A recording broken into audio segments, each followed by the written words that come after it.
La fiancée du dragon. De Madrid, un vent froid sur la Grande Via. Alert spoiler initial.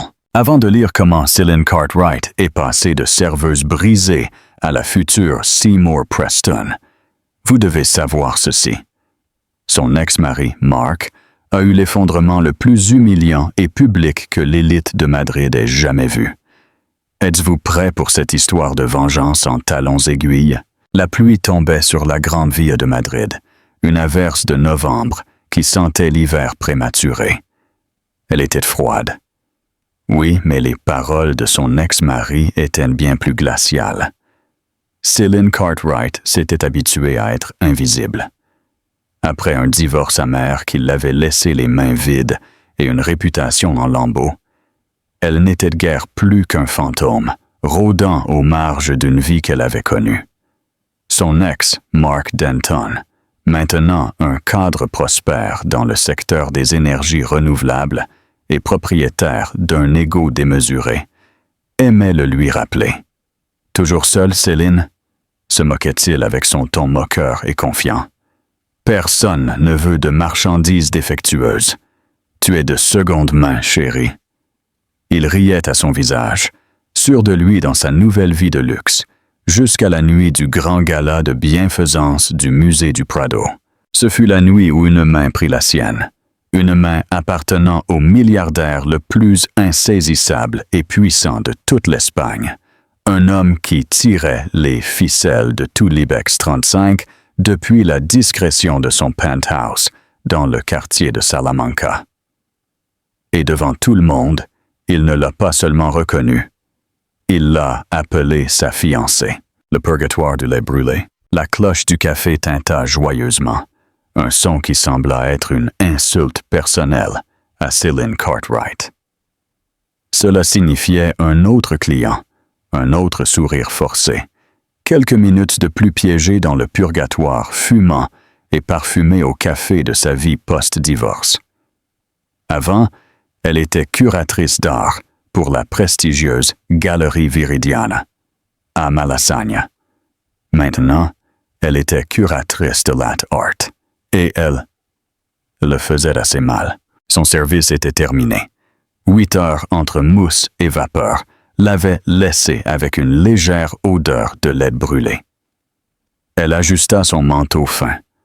Le vent de novembre qui soufflait sur l'asphalte de la cale de Alcalá était brutal, coupant comme un couteau à travers ses jeans usés. Elle garda la tête baissée, la posture de défaite qui lui était si familière. « Tiens, tiens, tiens. Mais c'est Céline! » La balle frappa comme une gifle physique. C'était doux, confiant et dégoulinait du genre de cruauté désinvolte qu'elle connaissait mieux que les battements de son propre cœur. Elle leva les yeux. Mark Denton, son ex-mari. Il ne faisait pas que survivre. Il prospérait. Son costume était un chef-d'œuvre de confection en laine gris foncé, fait sur mesure dans la cale Serrano. Ses chaussures reflétaient le ciel de plomb comme de l'obsidienne polie. Et sa montre, une Patek Philippe qu'elle avait déconseillée comme trop extravagante lorsqu'ils étaient mariés, scintillait sous la lumière de la rue. Il n'était pas seul. Accroché à son bras, il y avait une femme qui semblait avoir été assemblée dans un laboratoire dans le but spécifique de faire sentir les autres femmes inadéquates. Elle n'était qu'angle vif, cheveux brillants et un ennui chic sans effort. Ce devait être Tinsley.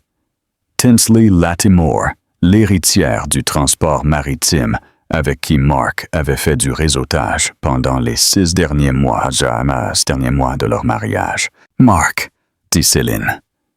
Sa voix était un chuchotement sec et rauque. Elle souhaita que le trottoir s'ouvre et l'engloutisse. « Tinsley, chérie », dit Mark, sans quitter Céline des yeux. « C'est mon ex-femme. Oui, l'ex-femme, celle qui pensait que l'histoire de l'art était une carrière professionnelle viable. » Tinsley lui accorda un regard, qui était moins un regard qu'une évaluation d'espèce. Ce fut un coup d'œil qui engloba les bottes usées de Céline, ses cheveux crépus et humides par la pluie, et la faible tache de café sur le poignet de son manteau. Le nez parfaitement sculpté de Tinsley se plissa légèrement. « Ah, Céline travaille dans ce petit café maintenant, n'est-ce pas? » Mark sourit, un éclair blanc prédateur. « Elle s'occupe, tant mieux pour toi. C'est important d'avoir des passe-temps. » Chaque mot était une épingle conçue pour la dégonfler. Céline resta là, son sac en tissu se sentant soudain lourd avec son seul et triste contenu. Un livre de bibliothèque et une demi-barre de granola. « Je dois y aller, Mark. » Si tôt? Il se plaça directement sur son chemin, l'obligeant à s'arrêter. Il se pencha, baissant la voix à un ton de moquerie complice. « Tu sais, Soph, je me sens presque mal pour toi. Presque. Regarde-toi, tu t'es complètement laissé aller. Je t'ai rendu service, vraiment. Je t'ai libéré. S'il te plaît, écarte-toi, Mark. Tu portes ça pour ta grande soirée solitaire à la maison? Ce manteau? Mon Dieu, que c'est déprimant. » Il rit, et Tinsley gloussa sèchement à ses côtés. « Toujours seule, Céline, n'est-ce que pas? Je dois dire que je ne suis pas surpris. Je veux dire, qui voudrait... ça. » Il gesticula vaguement vers toute sa personne. « Personne ne veut de marchandises défectueuses. Tu es une nouvelle d'hier. La marchandise défectueuse. » La phrase résonna dans l'espace creux de sa poitrine. C'était leur routine. Il la trouvait, la piquait, la harcelait, et s'en allait en se sentant plus grand. Il avait besoin de voir son échec pour sentir son propre succès. « Je suis heureuse pour toi, Mark, » mentit-elle, les mots ayant un goût de cendre. « Tu as eu tout ce que tu voulais. »« C'est le cas, » dit-il, son sourire se crispant. Il passa une main possessive sur l'épaule de Tinsley, ornée de fourrure. La famille de Tinsley organise leur table au gala de la Fondation Prado la semaine prochaine. Nous serons assis avec le maire de Madrid en personne. Et toi, tu seras... Eh bien, tu seras ici. Vapoteur de lait, il s'écarta finalement. « Bonne nuit, Céline » cria-t-il alors qu'il s'éloignait. « Essaie de ne pas geler. Ou, tu sais, fais-le. Peu importe. » Céline ne bougea pas jusqu'à ce que leurs rires s'estompent au coin de la rue. Elle ne pleura pas. Pleurer lui semblait être un luxe, une dépense d'énergie qu'elle ne pouvait pas se permettre. Au lieu de cela, un nœud froid et dur de quelque chose qu'elle n'avait pas ressenti depuis des années commença à se former dans son estomac. Ce n'était pas seulement de la tristesse, c'était de la rage. Elle marcha jusqu'à chez elle, les 10 pâtés de maison, jusqu'à son minuscule appartement sans ascenseur. Le sol était glacial. Elle n'avait pas les moyens de monter le chauffage. Elle dîna de soupe en boîte, debout au-dessus de l'évier, et regarda l'avis d'expulsion collé sur son réfrigérateur. C'était le 3e. Les emplois de consultante en art freelance s'étaient taris, et le salaire du café couvrait à peine les services de base. Mark avait raison. Elle était seule. Elle échouait. Elle était une marchandise défectueuse. Elle regarda l'invitation élégante et gaufrée, scotchée à son miroir. Elle était arrivée 3 jours auparavant. Une blague cruelle de l'univers. C'était pour le grand gala de bienfaisance du musée du Prado. Son ancienne patronne de la galerie Viridiana, peut-être par pitié, la maintenait toujours sur la liste B des invitations du secteur, ce qui signifiait une entrée à 500 € pour la seule place debout qu'elle ne pouvait se permettre en aucune façon. Elle avait prévu de la jeter. Maintenant, regardant son reflet, le visage pâle, les yeux fatigués, la faible tache de café qui ne partait pas, elle l'accueillit. Mark serait là, riant, gagnant. Céline regarda l'avis d'expulsion, puis l'invitation. La rage dans son estomac brûla plus fort. « Non », murmura-t-elle à la pièce froide et vide. « Pas cette fois. » Elle n'avait pas de plan. Elle n'avait pas d'argent, pas de robe, pas de partenaire.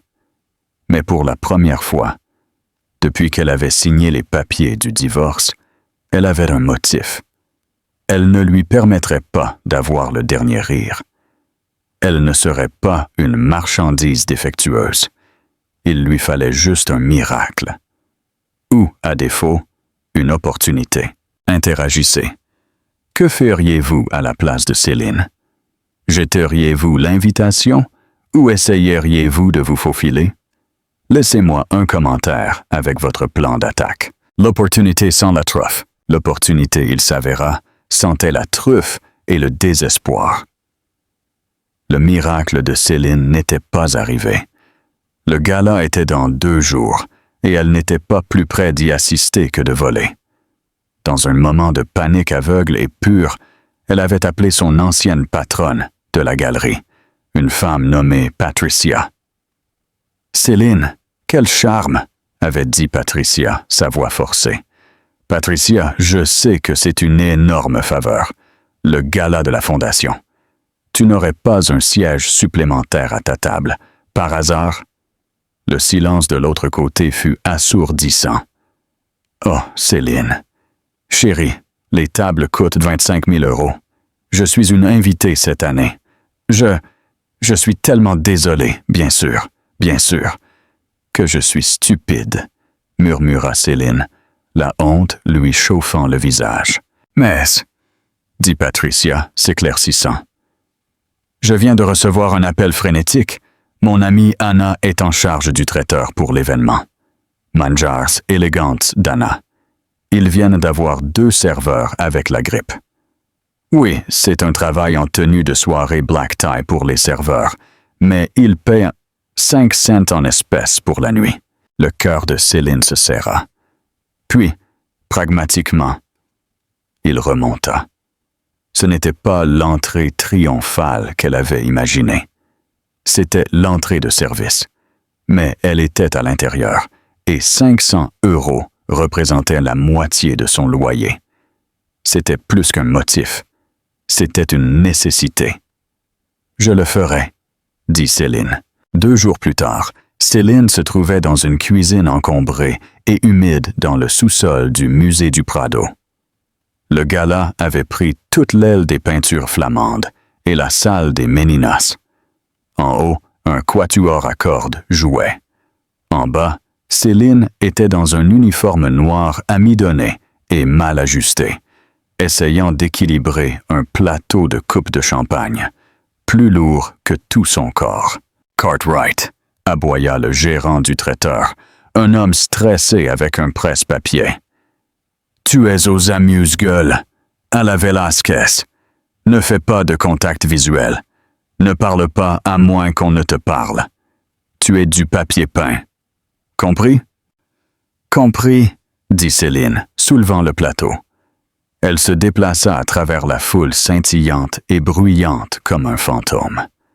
La salle était une mer de bijoux, de soie et de précision chirurgicale.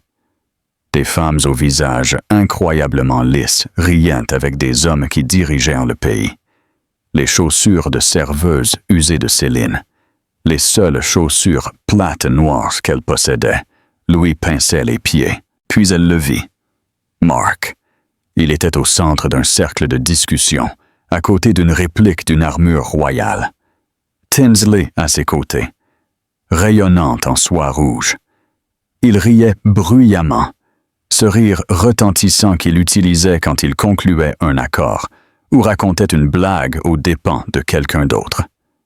Céline se baissa derrière un pilier de marbre, son cœur martelant. Papier peint. Soit juste du papier peint. Elle passa 1 heure à offrir du tartare de thon sur toast à des visages qu'elle reconnaissait dans le magazine Forbes Espagne. C'était un travail épuisant, humiliant. Son bras lui faisait mal à cause du plateau. Finalement, elle fut envoyée pour ramasser les assiettes d'une niche plus calme, coordonnée.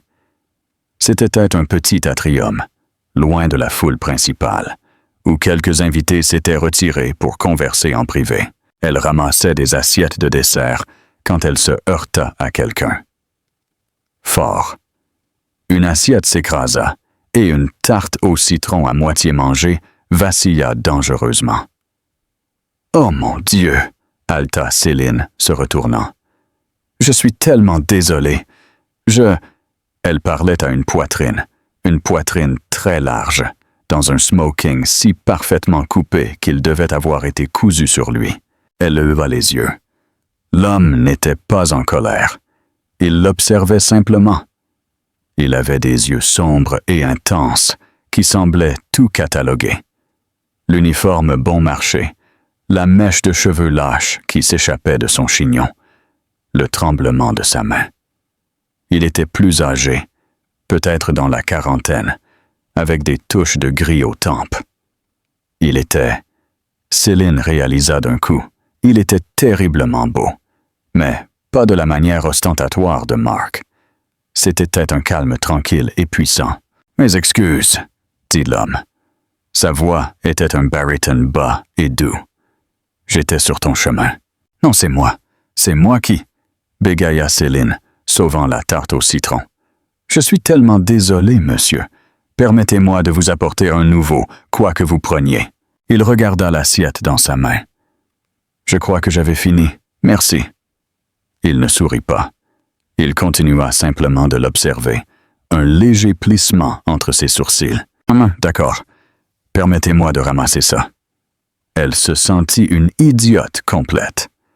Elle n'était pas seulement du papier peint. Elle était du papier peint maladroit. Elle se tourna pour partir, mais sa voix l'arrêta. « Vous n'avez pas votre place ici. » Céline se figea. Il la renvoyait. « Monsieur, je vous promets que je suis juste. »« Pas comme serveuse, » clarifia-t-il, toujours avec ce ton calme et d'évaluateur. « Vous portez l'uniforme, mais votre posture est incorrecte. Vous êtes en colère. » Céline releva la tête d'un coup. « Moi? Je ne le suis pas. »« Ah, si vous l'êtes, » dit-il, sans cruauté. « Vous êtes en colère, humilié, et vous observez quelqu'un. » Il inclina subtilement la tête vers le salon principal, dans la direction générale où Mark se pavanait. « Qui est-il? » Céline était si stupéfaite qu'elle répondit sincèrement. « Mon ex-mari. »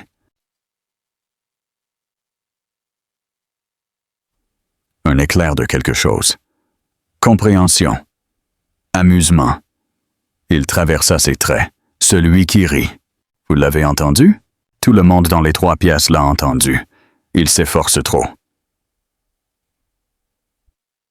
La fille avec qui il est. L'argent de son père est ancien. Le sien est nouveau. Il est désespéré d'approbation. Céline le regarda fixement. Il venait de disséquer toute la relation de Mark et Tinsley en 2 phrases. « Et vous êtes ici? Pourquoi? » demanda-t-il. « Pour lui servir des mini-quiches? Cela ressemble à une vengeance mal planifiée. »« J'avais besoin de l'argent, » dit Céline, l'aveu lui brûlant la gorge. « Et je suppose que je voulais juste prouver que je pouvais être dans la même pièce, même si je suis invisible. »« Vous n'êtes pas invisible, » dit-il, catégoriquement. « Est-ce qu'il vous a regardé? » Il la regarda vraiment. Pour la première fois de toute la nuit, il ne regardait pas son uniforme. Il regardait ses yeux. C'était plus intime que n'importe quel contact. Une femme en robe vert vif apparut à l'entrée de l'atrium. « Gregory, vous êtes là. Ils sont sur le point de commencer la vente aux enchères. Nous avons besoin de vous. » L'homme, Gregory, ne quitta pas Céline des yeux. « Je serai là dans un moment, Cynthia. » La femme se dépêcha de partir. « Gregory, » murmura Céline, le nom faisant tilt. « Gregory Preston. » Elle ne l'avait pas reconnu. Il était célèbre pour sa vie privée. Gregory Preston, le milliardaire reclus et chef de Preston Enterprises. Un homme qui achetait et vendait des entreprises comme des jetons de poker.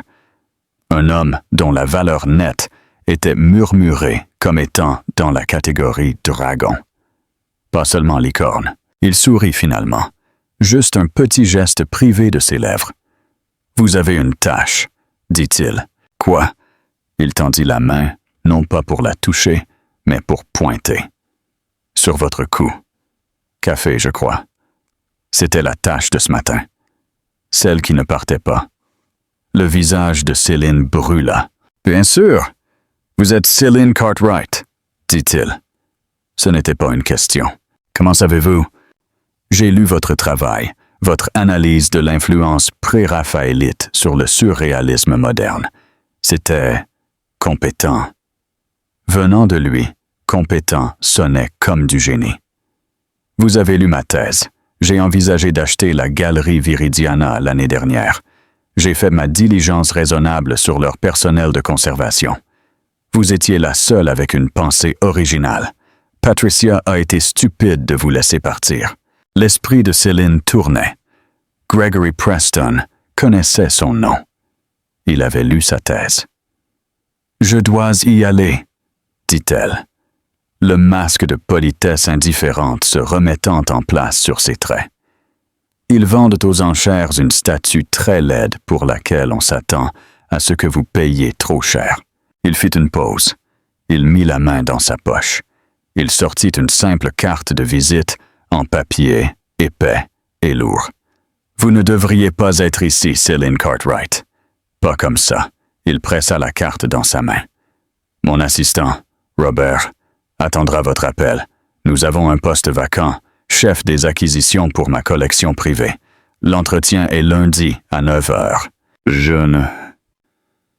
Ne soyez pas en retard, dit-il.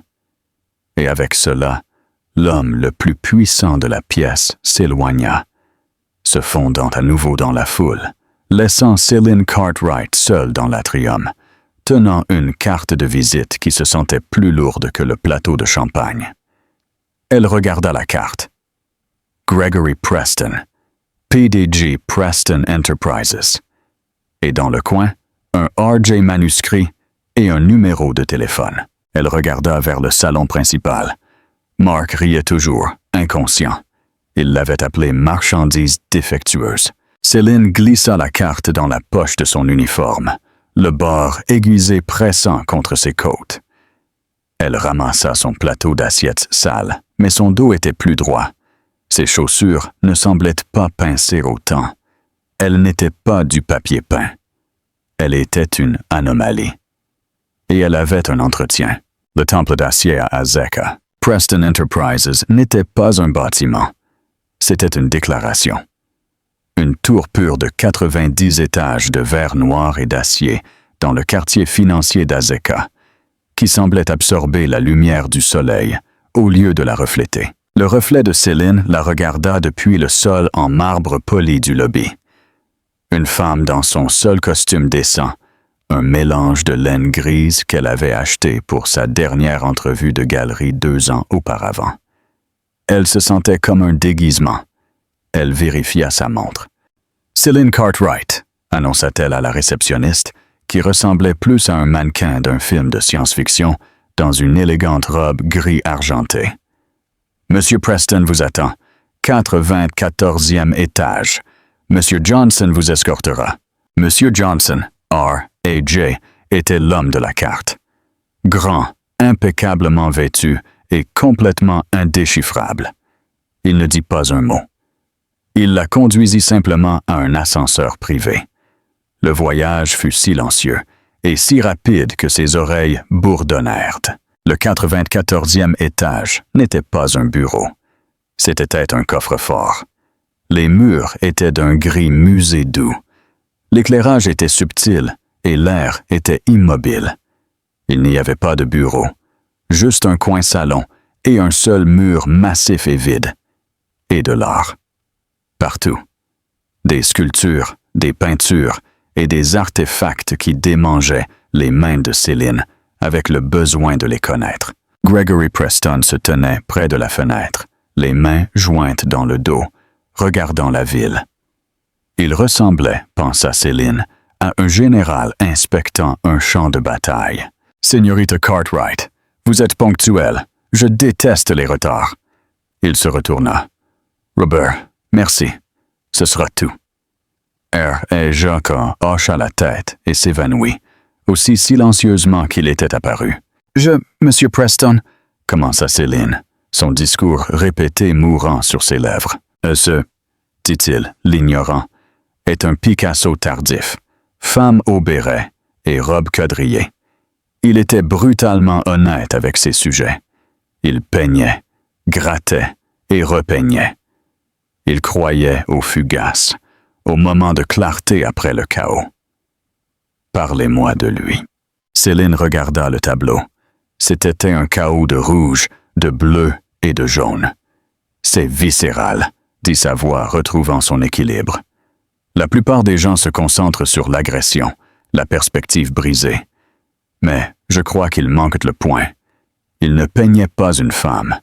Il peignait l'acte de peindre, la frustration, le désir, l'échec de la peinture à capturer l'idée. Ce n'est pas un portrait.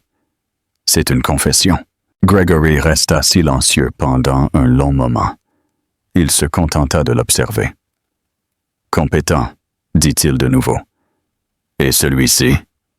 Il désigna une toile plus petite dans un cadre simple.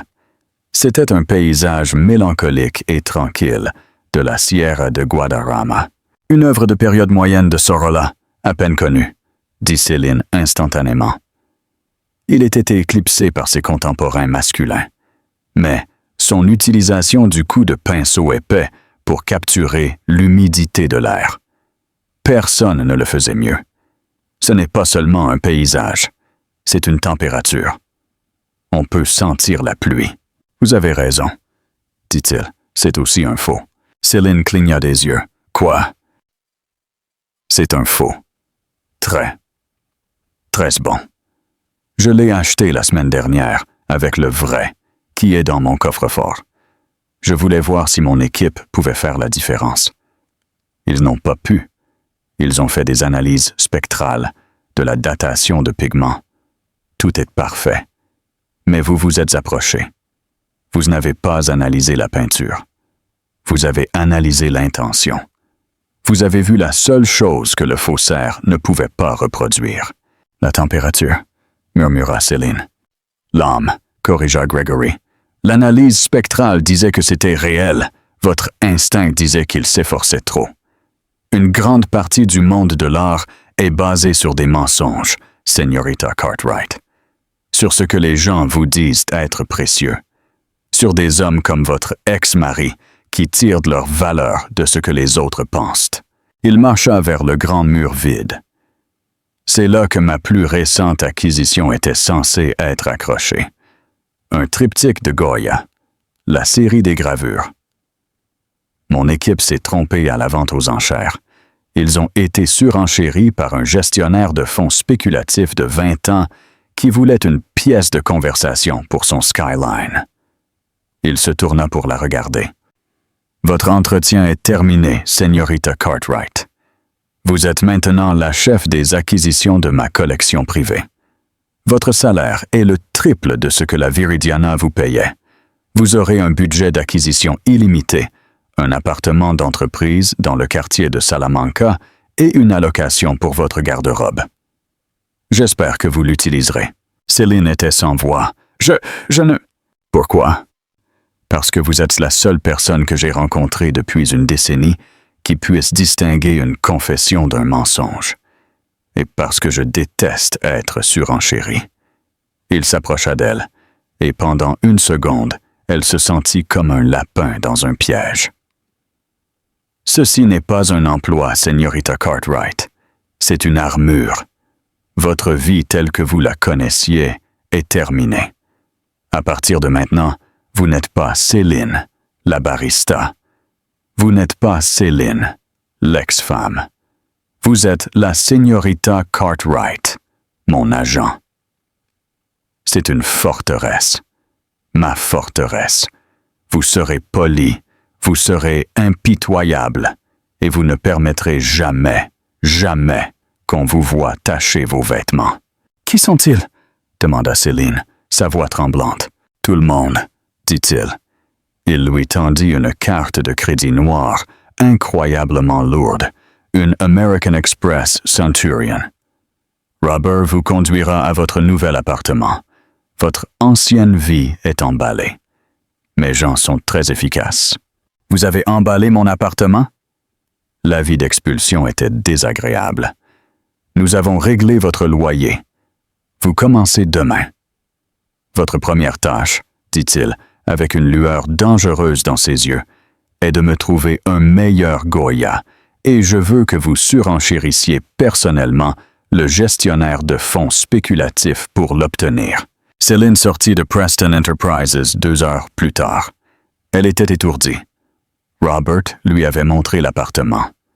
C'était un 3 pièces, élégamment meublé avec un goût austère et froid. Ses quelques affaires usées étaient dans une boîte dans le dressing. Elle resta debout sur le trottoir.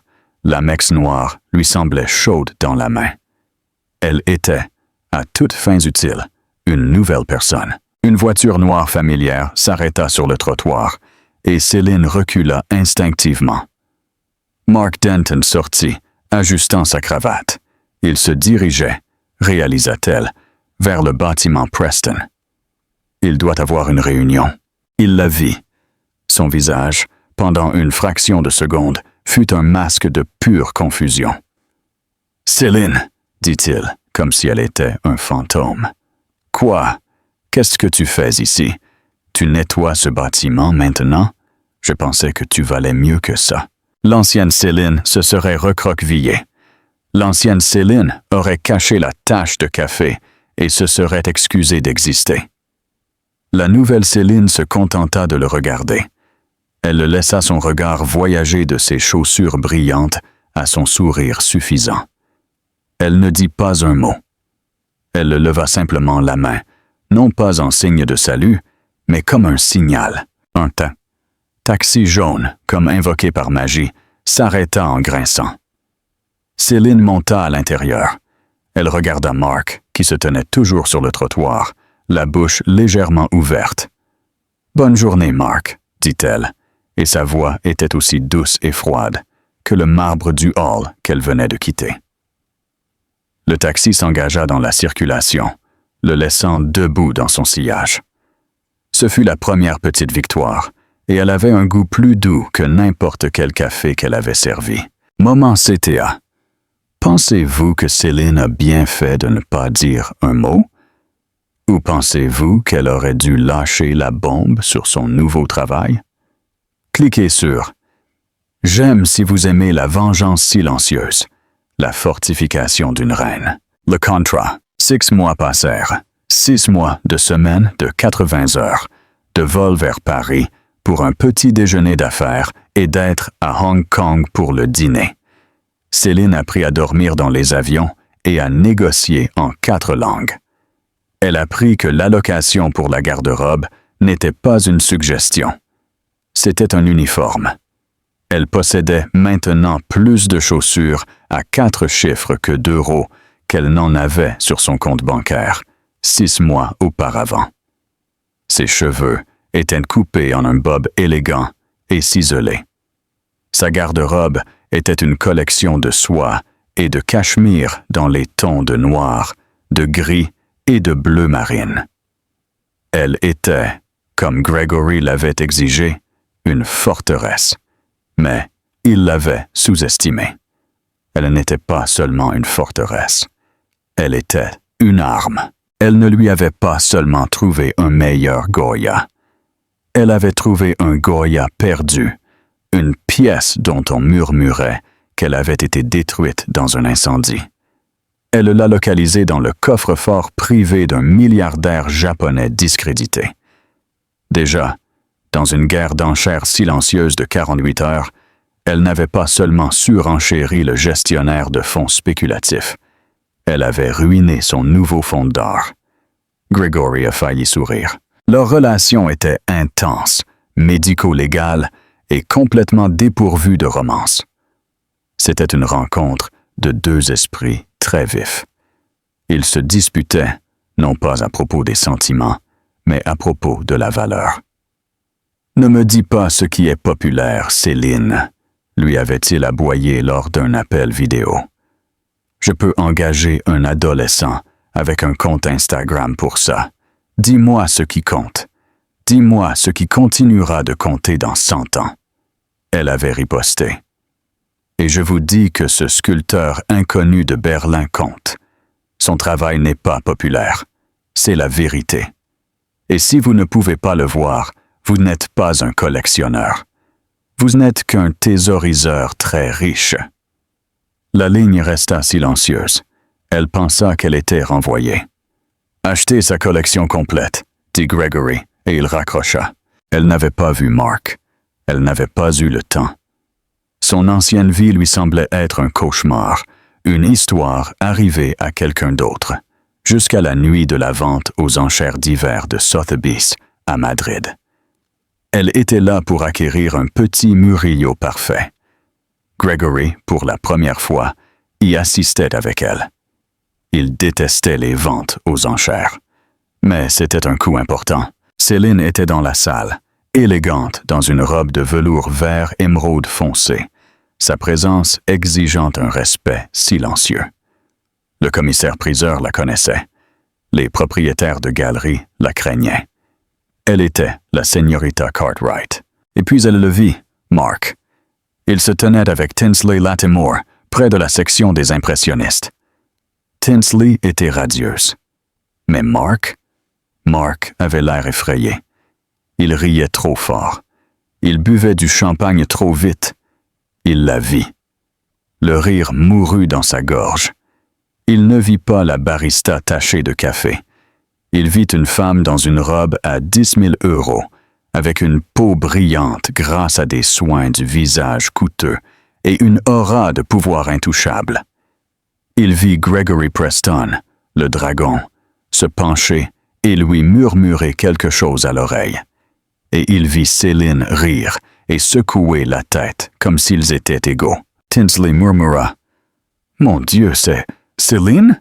La jalousie de Mark était une chose physique et suffocante. Elle était immédiate et brûlante. Ce n'était pas possible. L'univers avait fait une erreur. Il attendit que Gregory se soit éloigné pour prendre un appel. Puis, il se précipita. Il la coinça près du bar à boissons. « Eh bien, Céline ?» balbutia-t-il, sa voix épaisse d'un mélange de champagne et de rancune. « Quelle ascension! Laisse-moi deviner. Tu es son acheteuse personnelle? Ou est-ce un arrangement plus personnel? » La piqûre de l'insulte était familière, mais cette fois, elle n'atterrit pas. Céline le regarda, non pas avec colère, mais avec une sorte de pitié distante. Il était si petit. « Bonjour, Mark. Tinsley, » dit sa voix, un contralto bas et doux. « Ravi de vous voir. »« Ne me dis pas bonjour, Mark, » cracha-t-il. « Qu'est-ce que c'est que ça? Qui es-tu? Comment es-tu entré ici? »« Je suis là pour le Murillo, » dit Céline, sirotant son eau gazeuse. « L'autre 42, et tu te tiens dans ma lumière. »« Ne t'avise pas, » siffla-t-il, lui saisissant le bras. « Ne t'avise pas de me regarder de haut. Je sais qui tu es. Tu n'es rien. Tu n'es qu'une fille de banlieue qui a eu de la chance. » Céline ne sia pas. Elle ne se déroba pas. Elle se contenta de regarder la main sur son bras, jusqu'à ce que les doigts de Mark, comme s'ils avaient été brûlés, se retirent. « Tu te trompes, Mark, » dit-elle, sa voix dangereusement basse. « Je sais exactement qui je suis. Je suis la personne qui vient d'acheter le tableau dont tu te vantais dans le lobby, celui que le père de Tinsley voulait pour son anniversaire. Je l'ai acheté cet après-midi, de la main de son marchand, avant qu'il n'arrive à ta vente aux enchères. » Le visage de Mark devint blanc.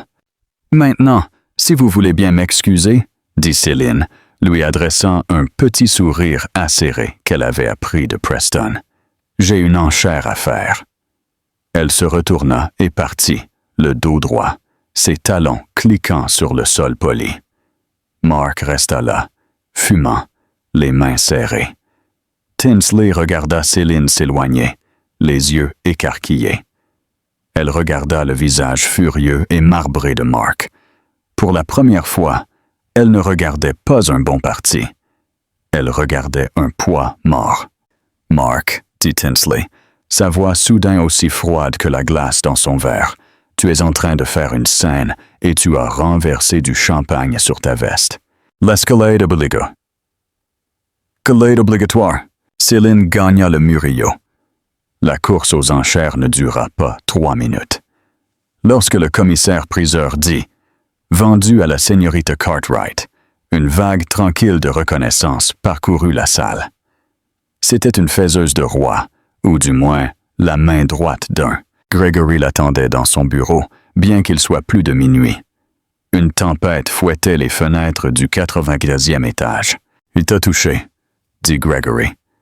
Ce n'était pas une question. « Je vais bien, Gregory. Ce n'était rien. Ce n'était pas rien. C'était une agression. Je vais le faire retirer. »« Non, non, non, » dit Céline. « Ça ne vaut pas l'énergie. Il est pathétique. Il est en train de s'auto-détruire. »« De plus, » dit-elle, s'accordant un petit sourire sombre. « Je crois que je m'en suis occupé moi-même. »« Tu l'as fait, » dit Gregory, s'éloignant de la fenêtre. Il était de mauvaise humeur. « Tu l'as embarrassé, ce qui, malheureusement, a rendu ma vie plus difficile. »« Que voulez-vous dire? » Gregory fit les 100 pas dans le bureau. Denton a passé les 3 derniers mois à murmurer à l'oreille de son nouveau futur beau-père, Thomas Lattimore. Il l'a convaincu que je suis un prédateur corporatif, une menace pour son précieux héritage familial. « Le père de Tinsley ?» dit Céline, les pièces s'assemblant. « Lattimore Shipping ?»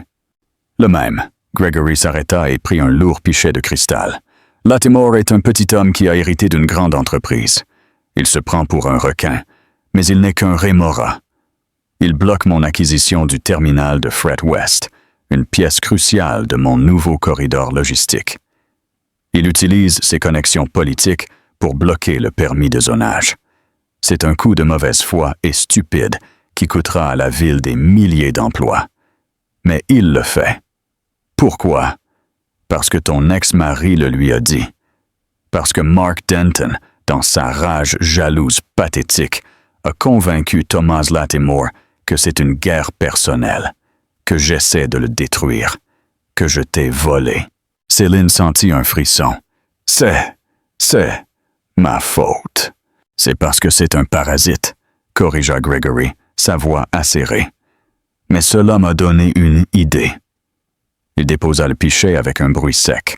La tempête à l'extérieur hurlait. Lattimore est un imbécile de la vieille école, dit Gregory, les yeux allumés d'un calcul soudain et froid. Il ne respecte que 2 choses, l'argent et la famille. Il pense que je suis une machine. Il ne peut pas comprendre ma vie personnelle, donc il ne peut pas trouver de faiblesse. Il ne peut pas prédire mes mouvements. Il pense que ce terminal de fret n'est qu'une affaire, et ce n'est pas le cas. C'est tout. Mais il a besoin de croire que c'est personnel. En ce moment, il croit que je suis obsédé par Mark. Ton coup à la vente aux enchères de ce soir a confirmé ses pires craintes. Il pense que vous m'utilisez pour atteindre Denton. Mais vous ne le faites pas, dit Céline, bien qu'une once de doute entra dans son esprit. Mes motivations sont hors de propos, dit Gregory. La perception de Lattimore est tout ce qui compte, et nous allons lui donner une nouvelle perception. Nous allons lui donner une faiblesse qu'il peut comprendre. Il se tourna pour la regarder, son expression indéchiffrable. Thomas Lattimore et sa femme organisent le bal annuel de préservation dans 2 semaines. C'est l'événement incontournable de la saison. Ton ex-mari et sa fiancée seront au centre de la table principale. Lattimore fera un discours. « Et vous voulez que j'y aille ?» demanda Céline. « Pour surenchérir le centre de table ?»« Non, » dit Gregory. « Je n'assiste jamais à ces choses. Ce sont une perte de temps grotesque. Mais cette année, nous y assisterons. Et non seulement nous y assisterons. » Il fit une pause, laissant le poids du moment s'installer. Lattimore a besoin de voir que je ne suis pas un prédateur corporatif. Je suis un bâtisseur de dynastie. Il a besoin de voir un côté de moi qu'il ne peut pas prédire. Il a besoin de voir que je suis établi, que je ne suis pas une menace. Je suis un allié. Il a besoin d'une faiblesse à exploiter. Je ne comprends pas, dit Céline. Quelle faiblesse? Gregory la regarda droit dans les yeux, son regard si intense que ce fut presque un coup physique. J'ai besoin de le secouer, Céline. J'ai besoin de briser le cerveau de Mark Denton. J'ai besoin d'entrer dans cette salle de bal et d'arrêter la musique. Et comment faisons-nous cela? Nous ne le faisons pas, dit Gregory. Je le fais, avec ma partenaire. Gregory, qu'est-ce que vous... J'ai besoin, dit Gregory Preston, sa voix s'abaissant à un murmure. Que tu sois ma fiancée. Oui, c'est de la folie, dit sa voix tremblante. Ce n'est pas dans la description de mon travail. Ce n'est pas un travail, Céline. Vous l'avez dit vous-même. Vous n'êtes pas mon employé. Vous êtes mon agent. C'est une opération. Réfléchis-y. Pense à la logique. Il recommença à faire les 100 pas, le prédateur de retour dans son élément. Mark Denton te voit comme sa propriété jetée. Il ne peut pas supporter que tu réussisses, mais il peut le comprendre. Tu es son employé. Tu es son amante. Bla bla bla. Il peut le classer. Mais ça, toi et moi, ensemble, comme une union. C'est la seule chose qu'il ne peut pas comprendre. Ça brise toute sa vision du monde. Ça prouve qu'il n'a jamais été dans le jeu. « Et Latimore ?» demanda Céline, essayant de garder sa voix ferme. Latimore le voit et il est soulagé, dit Gregory. « Ah, Preston n'est pas un loup, c'est un homme. Il est amoureux. Il construit un foyer. Ce n'est pas une menace. C'est un gendre potentiel. Les imbéciles de la vieille école adorent un mariage. C'est la seule affaire qu'ils comprennent. Il cessera de me voir comme un rival et commencera à me voir comme un père. Le blocage de zonage s'évaporera. Donc vous voulez mentir, dit Céline. Opportunément, je veux gagner, répliqua-t-il. Je ne demande pas un vrai mariage. Je demande une performance, un engagement de 6 mois. Nous serons le sujet de conversation de la ville. Nous serons nauséabondement heureux en public. Nous menons à bien cette affaire Latimore, et ensuite nous aurons une séparation tranquille et amicale. Ils ont réalisé qu'ils étaient meilleurs en tant que collègues. La presse va se régaler. « Et qu'est-ce que j'y gagne ?» demanda Céline, croisant les bras. « À part l'humiliation d'être votre accessoire. »« Humiliation ?» Gregory ricana. « Tu seras la femme la plus puissante de Madrid, mais je sais que cela ne t'intéresse pas. » Il s'arrêta devant elle. « Le contrat, il est à toi. »« Quel contrat ?»« Celui de l'ancienne galerie Viridiana. Le bail est sur le point de se terminer. J'achèterai le bâtiment. J'achèterai tout l'immeuble et je te donnerai la galerie. Pas en prêt, en cadeau. La collection Cartwright, entièrement dotée. Sans partenaire, sans conseil, sans surveillance. La tienne. 6 mois de mensonges pour une vie de vérité. Sa vérité. Son travail. Son nom sur la porte. C'était tout ce qu'elle avait toujours voulu. Une galerie. La sienne. Le nom Cartwright. Non pas comme ex-femme, mais comme curatrice. Mais c'était un marché avec le diable.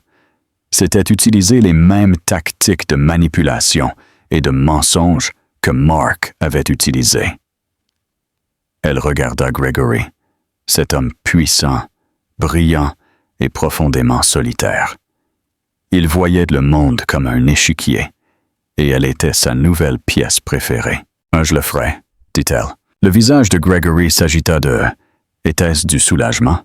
« Bien. Robert aura les contrats de prêt. »« Non, interrompit Céline. Pas de contrat. » Gregory se figea. « Quoi? Vous voulez me faire confiance en tant que votre fiancé? Alors faites-moi confiance. Je ne ferai pas ça pour la galerie.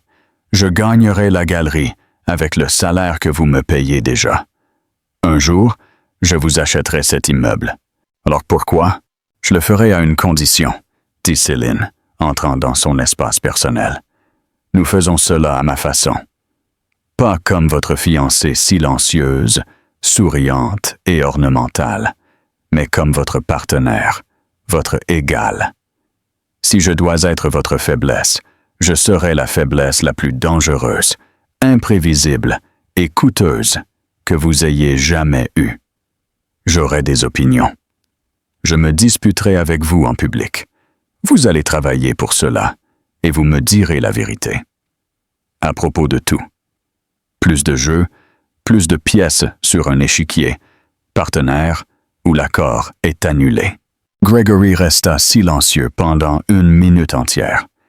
Il la fixa, et pour la première fois son masque de commandement avait disparu. Il avait l'air surpris. Il s'était attendu à ce qu'elle négocie le prix. Elle négociait le principe. Un sourire lent et authentique s'étala sur son visage. Le premier qu'elle ait jamais vu. « Partenaire », accepta-t-il. Il tendit la main. Céline ne la prit pas. « Ne soyez pas ridicule, Gregory. Si je suis votre fiancé, vous feriez mieux d'apprendre à m'embrasser. » Et avant qu'il ne puisse réagir, elle mit sa main derrière sa nuque. Elle le rapprocha et l'embrassa. Fort. Ce n'était pas un baiser romantique.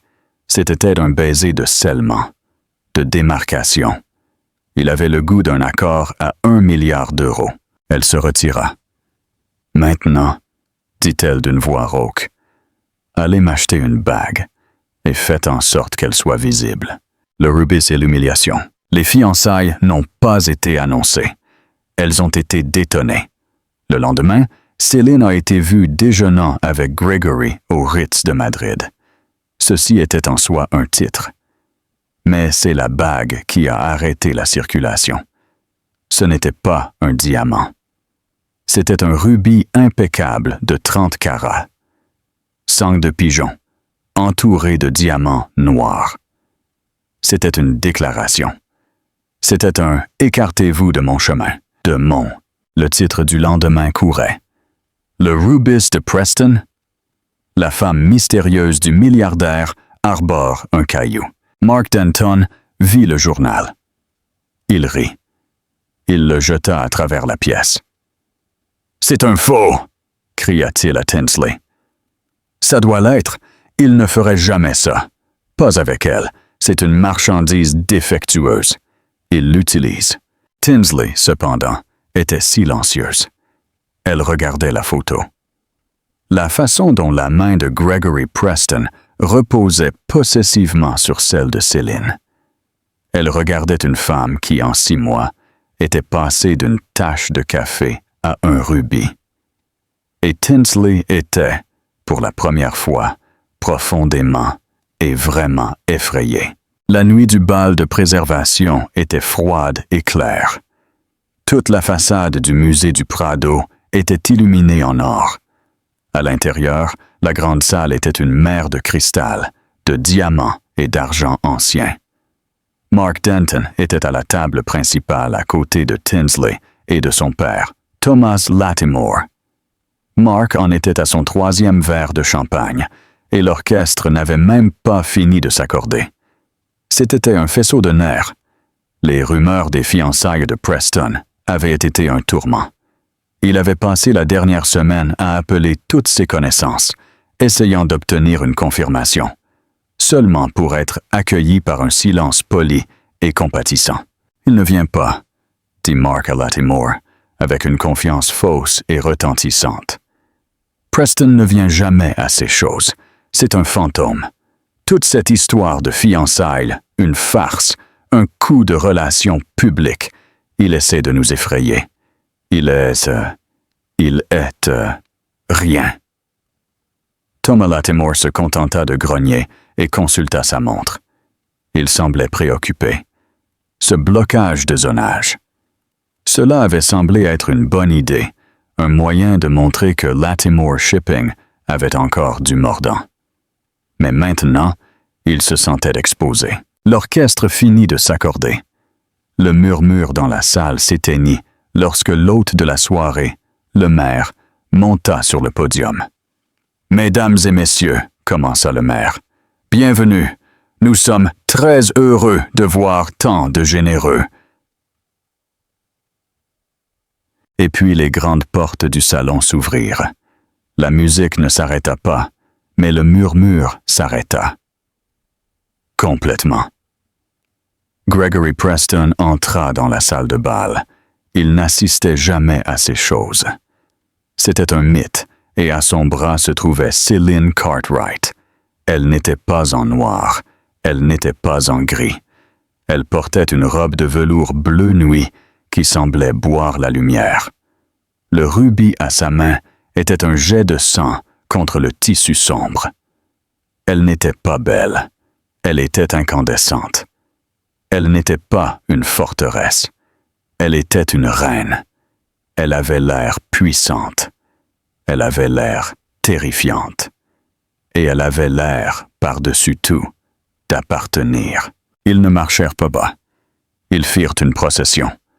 Chaque œil dans la pièce, chaque banquier, chaque politicien, chaque socialite était sur eux.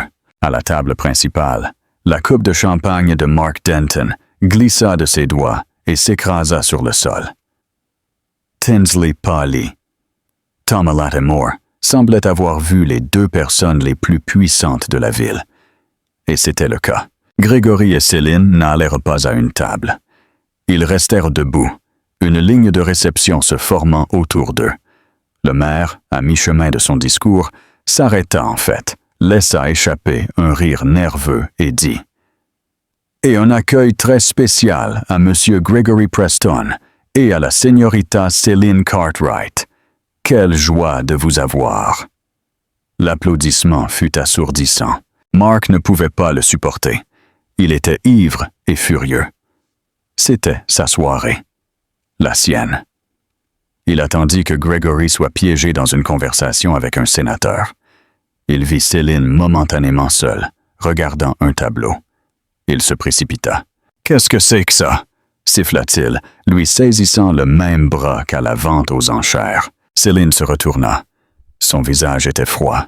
« Lâche-moi, Mark. »« Quel genre de jeu est-ce? » Mark ricana, sa voix assez forte pour que les gens tournent de la tête. Les gens regardaient. « Tu as couché avec lui pour ça? Pour une robe? Pour une bague?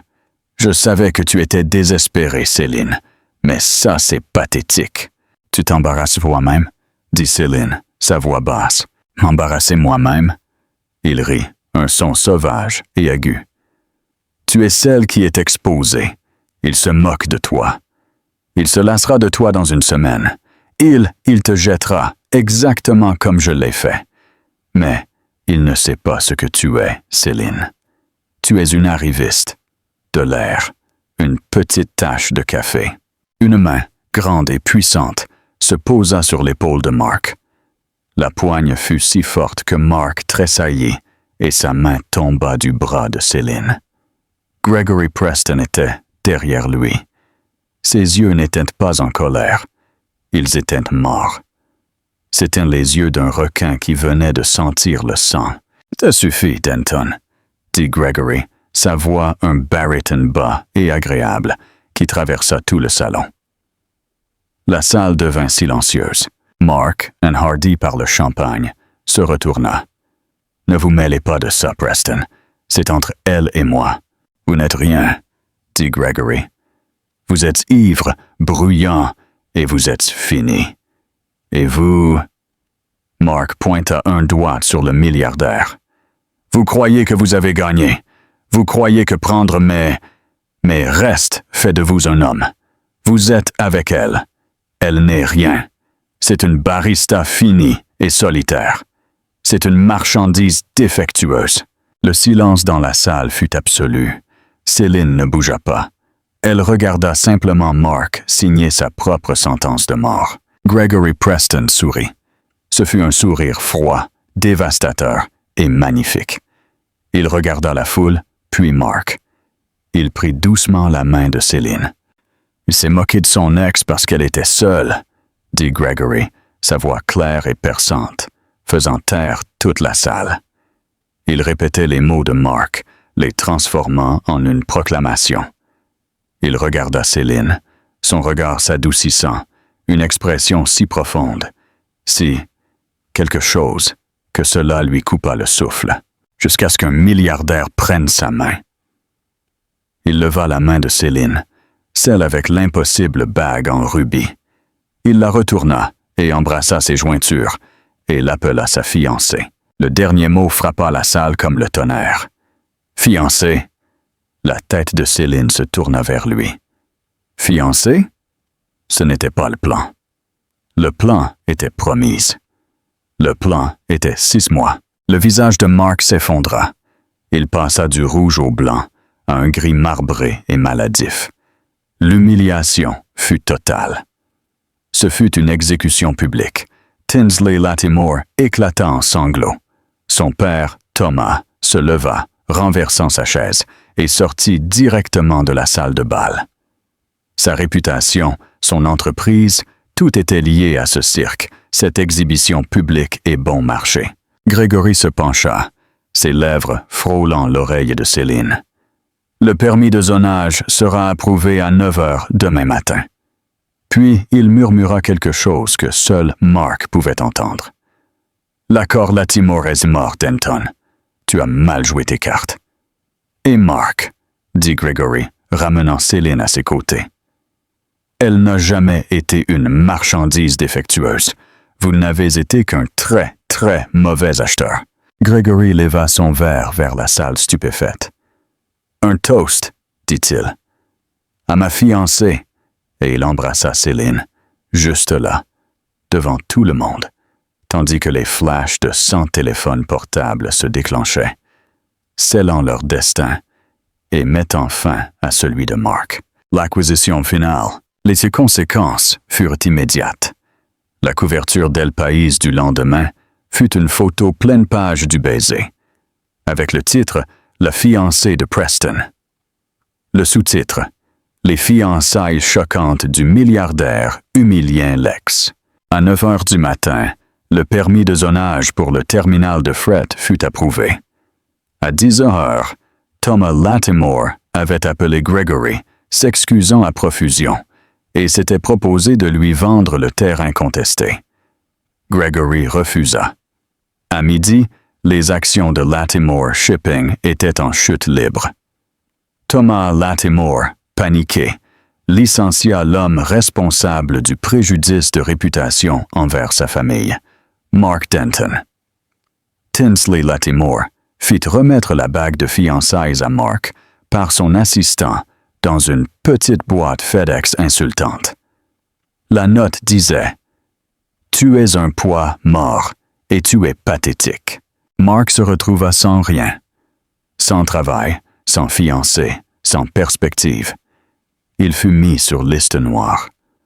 Personne n'embaucherait un homme qui avait essayé, si publiquement, de s'en prendre à Gregory Preston, et perdu. La dernière fois qu'on l'entendit parler, il était dans un costume froissé, regardant la tour Preston, son visage un masque de rage et de regret. Il était, dans tous les sens du terme, seul. C'était lui la marchandise défectueuse. Le trajet de retour du bal, à l'arrière silencieux et doublé de velours de la Bentley de Gregory, était chargé de non-dits.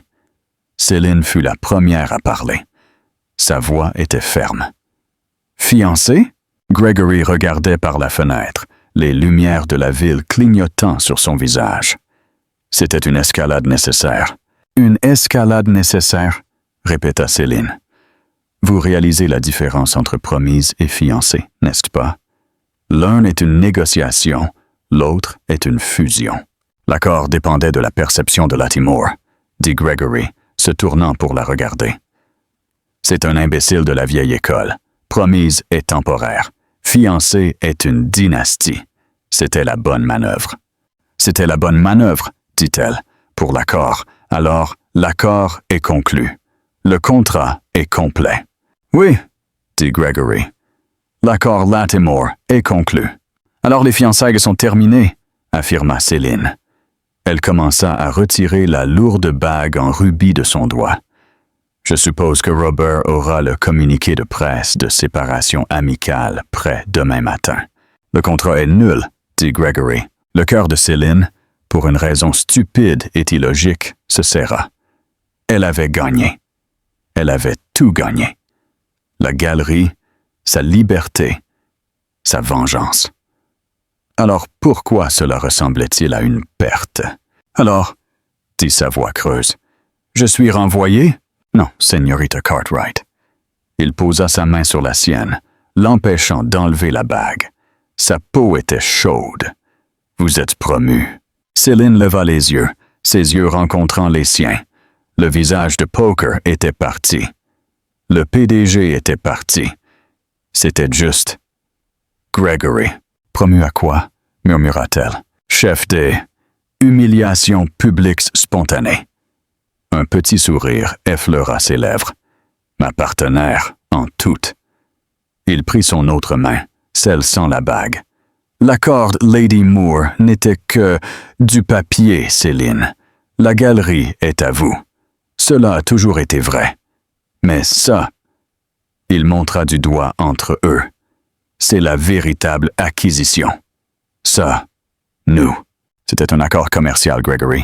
Vous l'avez dit vous-même. Les têtes? Demanda-t-il. Était-ce seulement commercial? Quand vous avez défendu ce sculpteur de Berlin, était-ce seulement commercial à la vente aux enchères? Était-ce seulement commercial quand vous m'avez embrassé dans mon bureau et m'avez dit d'acheter une bague visible? Céline haleta. Je ne veux pas d'une performance de 6 mois, Céline. Je ne veux pas d'un accessoire. Et je ne veux pas d'une forteresse. Il la regarda, son regard si brut et honnête qu'il la désarma complètement. Je veux une partenaire, une vraie, celle qui n'a pas peur de me dire que j'ai tort, celle qui peut voir l'âme dans les choses. Gregory, murmura Céline, c'est de la folie. L'est-ce que, ou est-ce que la seule chose qui ait eu un sens? Vous êtes entrée à ce gala comme serveuse. Vous êtes entrée dans mon bureau comme candidate. Mais vous êtes entrée dans ma vie comme une égale. Céline regarda l'homme en face d'elle. Ce n'était pas un milliardaire. C'était un homme, compliqué, brillant et aussi solitaire qu'elle l'avait été. Ils étaient 2 faces de la même pièce rare. Un sourire lent s'étala sur son visage. Une vraie. Mon entretien, dit-elle. Sa voix était taquine. Quoi? Mon entretien? Pour devenir votre fiancé. Vous l'avez dit devant le maire.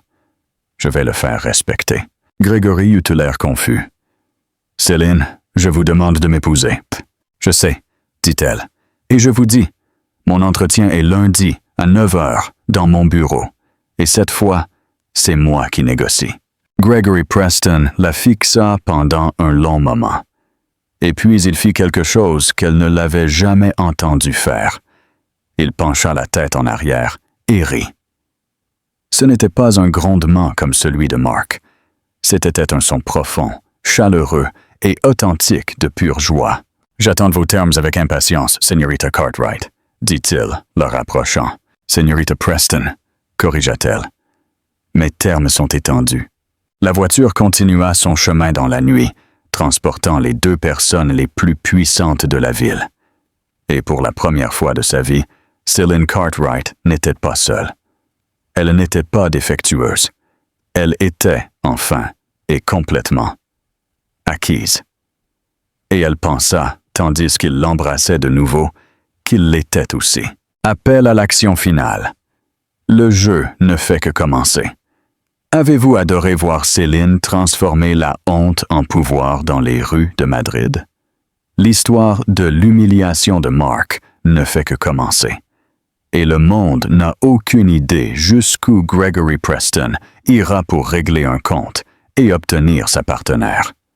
Commentez et partagez. Question d'interaction. Si vous pouviez donner un conseil à Mark Denton maintenant, quel serait-il? Laissez-le dans les commentaires. Si la vengeance est un plat qui se sert froid, utilisez l'emoji. Si vous voulez plus d'histoires épiques de comeback, abonnez-vous et activez les notifications pour ne pas manquer la prochaine manœuvre de la señorita Preston.